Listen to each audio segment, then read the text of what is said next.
What really happened during the scramble for Africa? This is a question that has been shrouded in myth and misinformation, often erasing the contributions and agency of African civilizations. The period between 1870 and 1914 marked a pivotal era in which European powers rapidly colonized Africa, reshaping its geopolitical landscape. The Berlin Conference of 1884 stands as a stark symbol of this era. Hosted by Otto von Bismarck, this conference saw European powers partition Africa without a single African representative present. The borders drawn during this meeting ignored ethnic, linguistic, and cultural realities, creating artificial states that would later fuel post-colonial conflicts. But Africa was not a passive victim. Ethiopia, under Emperor Menelik II, famously defeated Italian troops at the Battle of Odwa in 1896, securing its independence and becoming one of the few African nations to resist colonization.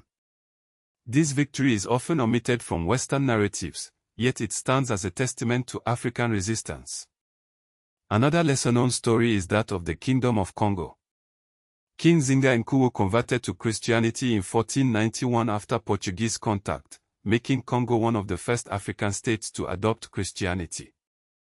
However, this conversion led not to protection but to the devastating Atlantic slave trade, which saw millions of Africans forcibly transported to the Americas. Africa's history is also marked by remarkable technological advancements.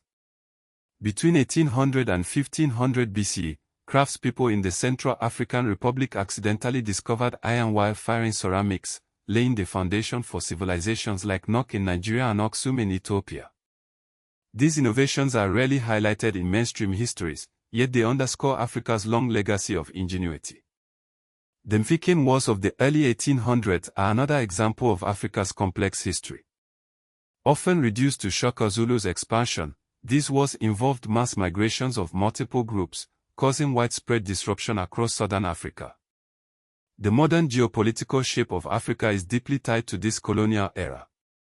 Border conflicts, such as those between Ethiopia and Eritrea or Sudan and South Sudan, stem from the arbitrary borders drawn during the Berlin Conference.